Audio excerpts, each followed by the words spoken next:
Hello, welcome to Kate's Egg. I am officially back on our Montana farm.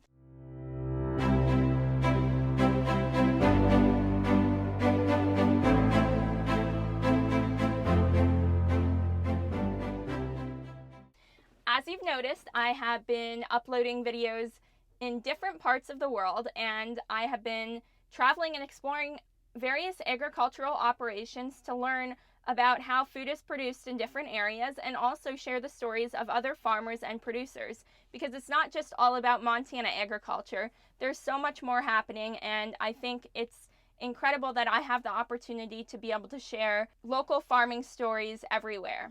So now that I'm officially back, I'd like to say in this video you'll see me on my first day back on the farm. I just finished disking today, and it was really interesting being back in a big tractor in a long time. It's sort of like riding a bicycle, but not quite, because I definitely needed a refresher. I would also like to say a huge thank you to my family. I really appreciate all of your support, and I just wouldn't be able to do it without you. Thank you to my wonderful subscribers. You mean the world to me, and I am so thankful for all of your support and extremely happy to be back. Now I'm going to grab my bag and head down to the pickup truck.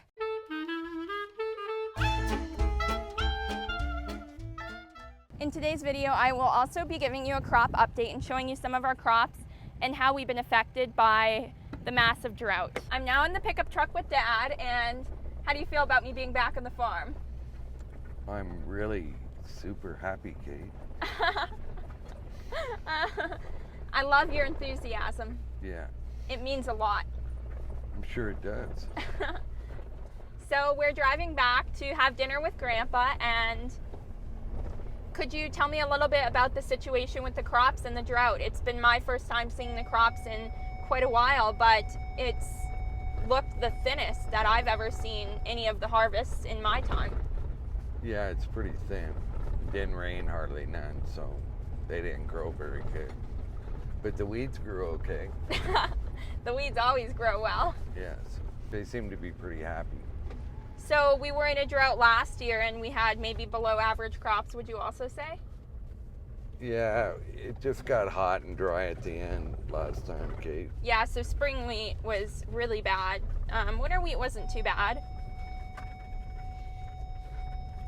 But those are our neighbors. But we are experiencing a much worse situation this year, and that is something that farmers do prepare for, although when you have such high spray costs and fertilizer costs and farming becomes much more expensive, you don't get much crop, it really is tough to keep going. Yes, it's tough, Kate. No, it just, inputs are high and yields are low. You know, not for everybody, but it was a tougher year probably for most people. Yes, I'm looking at all the crops around, and they're just not doing very well, so it's very sad. Here we have some wheat growing, which I can show you. And it's thin. It's so sparse that it's almost non-existent. I mean, and then you have fuel costs of harvest to go through and pick this stuff up. And when you have such small swaths, it's really hard to get it off the ground. So I highly doubt that there's much that's going to be harvested here. In that field, yeah. In some places it'll be okay, Kate. It won't be good, it'll be, you know. So we're really hoping... See the deer out there? Oh yeah, there are deer. And I'm sure the baby deer is right next to it someplace. So we're really hoping for better years in the future, because we have not gotten a lot of moisture in past years. Dryland farming, really dry land. Yes, it is very dry land. We don't have any irrigation, so we don't water our crops at all, other than Mother Nature. Yes, she waters them. Yes, and yeah. She just hasn't watered them that much this year. There was a lightning strike up there, Kate. Yeah, I saw that earlier. I don't see any smoke though, so. Here's the elevator right here. Also, we had to reseed quite a bit as well, because some of it just didn't come up or grow, so that's an additional cost as well. Yes, and it didn't grow any better after we reseeded it either. So we've just briefly started swathing today. I'm disking the field and to hopefully prepare it for our fall seeding. More deer. Oh yeah, there are more deer. Maybe that one has the baby. It looks like there's something underneath it. I don't know. It's hard to tell. Now I'm in the house with Grandpa. Are you happy to have me back? Yes, really happy to get you back. I'm happy to be back too. Okay. But you went back and going right to work. Yes. Jump on the tractor. I just took a day off. Well, that's my favorite thing to do. To run the tractor? Yes. Well, actually, the combine. Tractor might be second place. What do you say, Dad?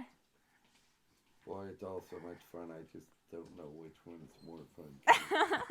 Well, we could have sent a combine with you over to Denmark. You could have drove it around. That would have made me very happy. Well, that'd be all right. Anyway, did you have a good time in Denmark? Yes, I did. Very much so. Did you learn any Danish words? I'm not sure I could say that. Why? I can tell you some. Go ahead. Airport, flew place. Airplane, flew Miskeen. Oh, he's just making that No, stuff up, it's I the think. truth. Oh, you're fluent, Dad. Car gas, biobenzene, dog, hunter, things like that. I think he's just making it up. I don't think he knows. Well, I don't think you know what the truth is. I was videoing agricultural operations in Denmark, and that's where my great-grandfather is from, and he came to Montana in 1912 and homesteaded our farm. When did you see the house? Yes, I did. He was born. So those videos will be coming soon. You didn't find any relatives over there? No, not. I did see a church with a graveyard that had Jensen names, but they may be distant relatives. I'm not sure. He didn't ever say much. He didn't hardly ever say anything about it. We sent him a camera, a Polaroid camera, and we sent it with him and showed him how to run it, but he never took one picture, not one. Kind of mad about it, but he didn't. I don't know why he went over there. And I visited with the Tuft family, which are very good friends of you, Grandpa. So that was very nice and a huge thank you. Well, it was a very nice trip to visit with the friends that I've heard lots of stories about, and it was very, very nice. Did Jens tell you some stories? Lots of stories. Actually, some of the same stories you've told me, so that was extremely neat to see and hear. How would you say the crops are being affected here in Montana? I just come back from the field from down north, and that Christmas, is that chickpeas down there? Yeah. There is practically nothing there. It isn't even worth cutting. Oh, Chris's, yeah. There's nothing there. There ain't even worth cutting. He should have tore it up or sprayed it out. You should just get him to come zero it out. Well, I drove through the middle of it, drove up one side of it. There's nothing. That's really sad. Do Oh, chickpeas require more water than wheat? About 2/3 of it never even come up. Some of it's coming up. It's about 3 or 4 inches high.